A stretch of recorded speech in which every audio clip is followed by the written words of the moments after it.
Assalamualaikum warahmatullahi wabarakatuh. Sugeng Rahayu, sedaya sahabat Galeri Sang Pamor.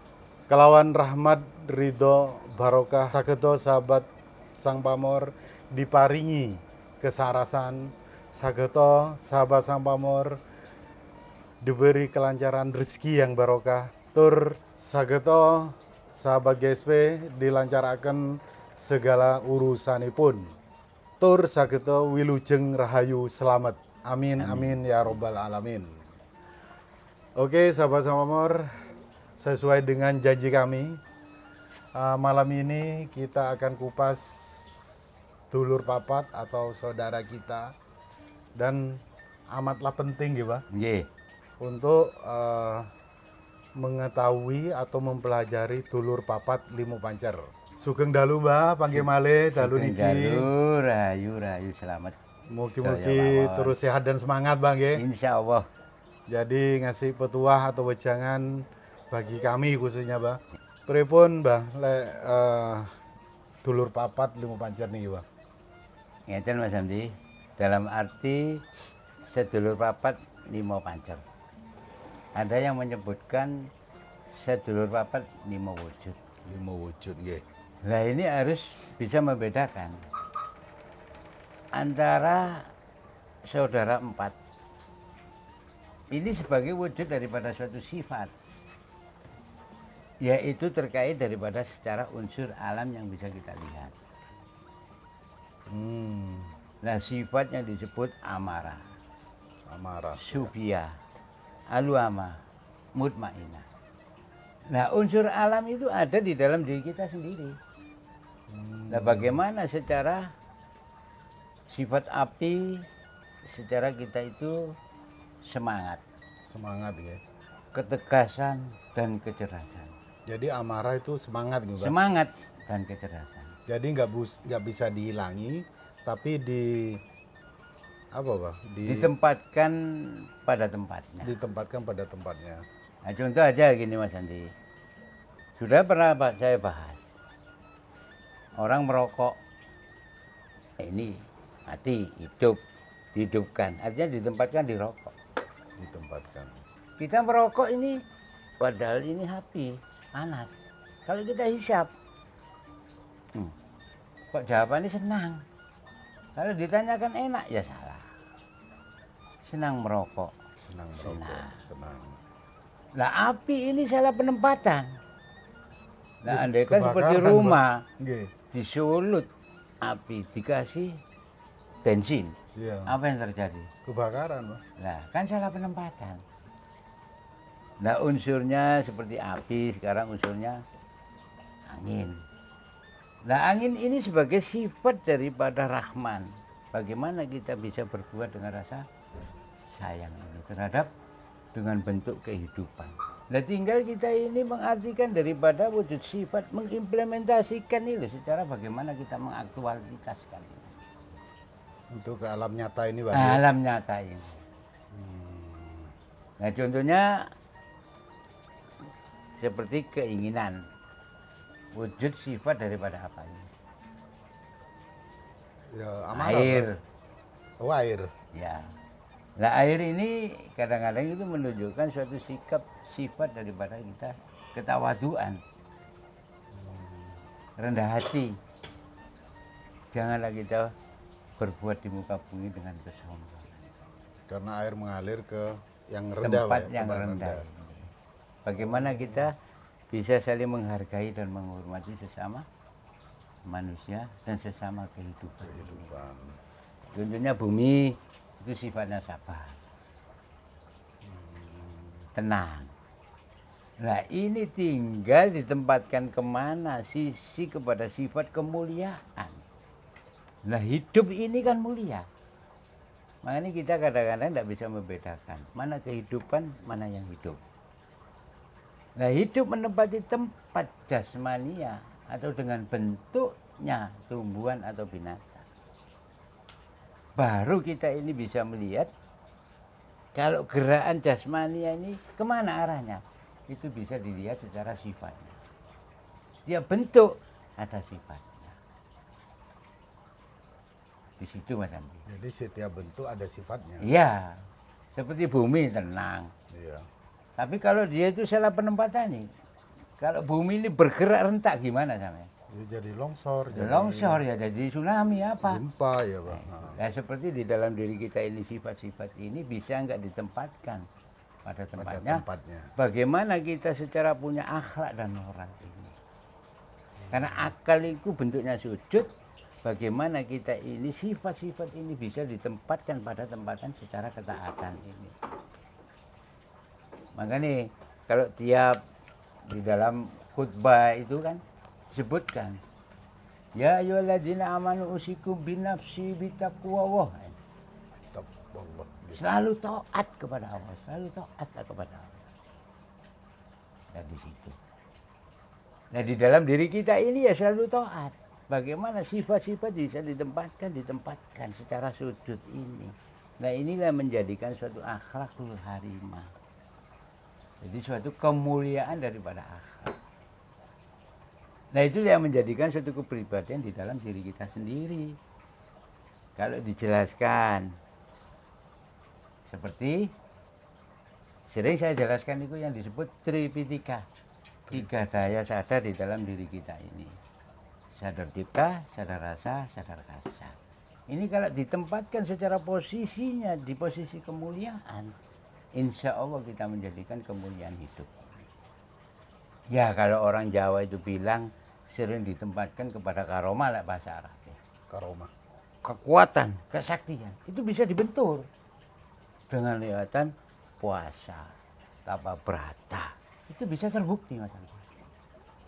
Nah, contohnya ini kalau kita pepes dengan unsur api, kita tidak makan, tidak tidur itu aja.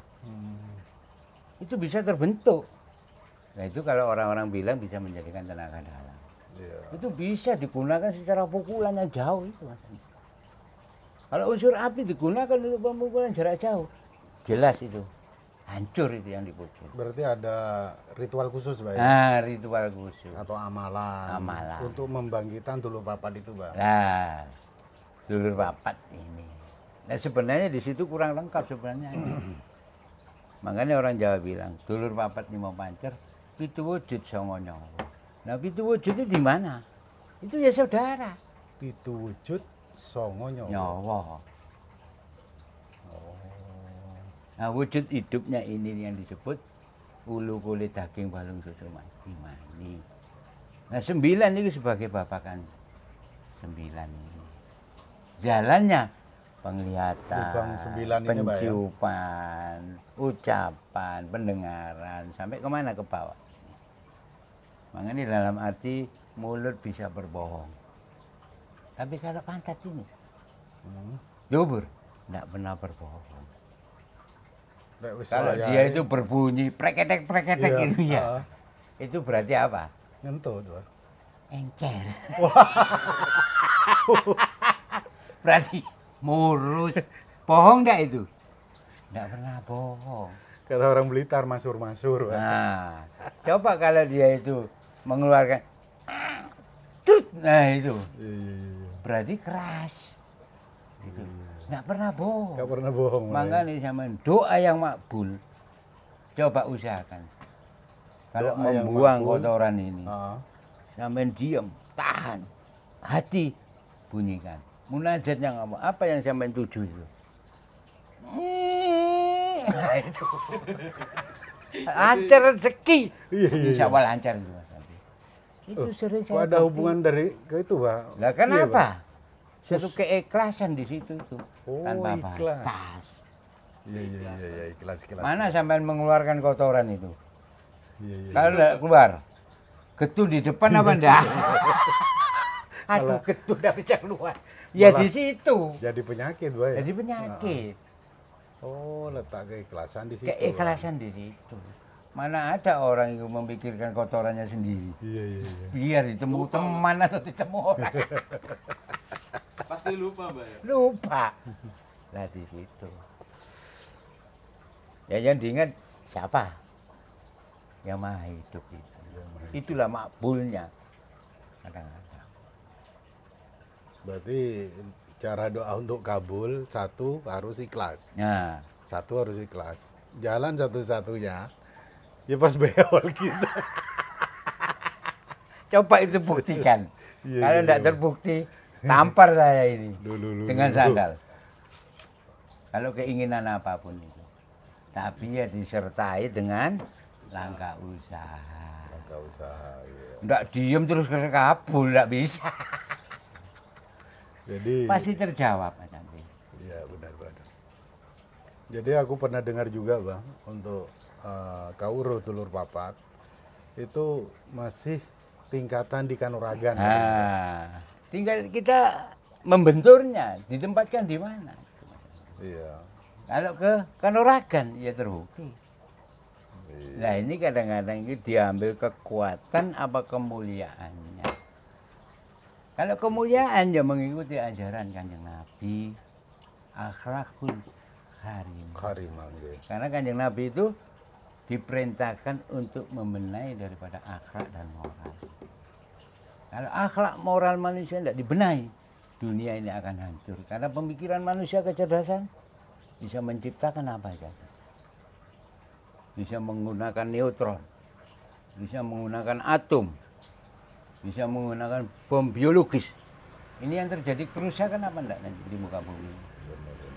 Nah disitulah. Itu dari daya cipta akal Pak ya? Iya. Apa yang tidak bisa diciptakan oleh manusia secara teknologinya. Itu masuk karomah atau gimana itu Pak? Nah itu sebenarnya hasil daripada daya cipta akal. Tinggal penempatan. Kalau untuk menghancurkan ya hancur. Bukan karomah untuk negatif kan ya? Nah, Kalau untuk positif, digunakan untuk kesejahteraan, ya dilewatkan secara produksi lewatan mesin-mesin itu sebagai penggerak gitu Mas Andi. Seperti Penggerak daripada atom. adanya mobil, Nah, pesawat. itu. Kita ke Mekah nggak pakai onta Bang. Nah, udah di Juanda sini duduk aja wes langsung ke sana. Udah Mekah. nyampe, iya. Ya harus daftar dulu. Ada fulus lagi Pak ya. Ada bulus. Jadi amatlah ini ya, fulus itu Pak. Iya. Ah gini Pak, mungkin masa muda Mbak ya, saya Iya. juga pernah dengar juga ini, mobil diangkat Pi. Tapi gayanya minta tolong orang, nggak taunya sendirian Pi. Berarti kan itu pakai kanuragan Bang. Ya. Mungkin ada pengalaman-pengalaman khusus waktu masih di level kanuragan itu Bang, Iya. atau dulur papatnya. Belum mengkerucut atau gimana tuh Bang? Ya, dalam arti kita itu kadang-kadang itu yang kita jawab itu yang berwujud hitam. Berwujud hitam. Ya. Itu kita beretika, kita salami, ya kita minta bantuan. Minta bantuan ke dulur itu Bang? Dulur sendiri. Ke saudara sendiri ya? Nah, itu. Lah itu ngolah dari wiritan atau perilaku sehari-hari Pak? Ya bisa ditempuh secara ritual itu dengan puasa atau ditempuh dengan kehidupan perilaku sehari-hari. Sehari-hari. Itu bisa otomatis itu Pak? Bisa otomatis. Makanya kebanyakan inilah. Kenapa sih manusia itu kadang-kadang tidak memposisi secara kemuliaan daripada hidup? Dengan lewatnya sikap, tindakan, perilaku. Sikap, tindakan, perilaku. Tapi kadang-kadang ini kita tidak sakti. Tapi akan disaktikan oleh Allah. Kita tidak kuat. Akan disaktikan. Akan dikuatkan oleh Allah. Dengan lewatan kita ini bagaimana secara konteks antara pikiran dengan hati. Jadi sikap, tindakan, ucapan, perilaku dalam kehidupan kita posisikan pada tempat yang secara kemuliaan. Nah ini kalau sudah menjadikan kembali kepada sisi kemuliaannya. Nah itu kalau sejarahnya Kanjeng Nabi itu ditanya sahabat, ya Rasul kenapa tadi malam tidak keluar? Saya ketamuan. Ketamuan siapa? Ya ketamuan Jibril. Nah ini seperti apa? Ya tinggi besar, hitam rupanya ini. Gitu. Nah itu. Nah semua itu punya kalau mau membentuk secara kemuliaan. Nah inilah kadang-kadang itu Mas Hamdi, Ya Jibril ini yang membantu. Kalau sudah menjadikan suatu satu ini. Kesatuan ini. Tanpa diminta sebenarnya.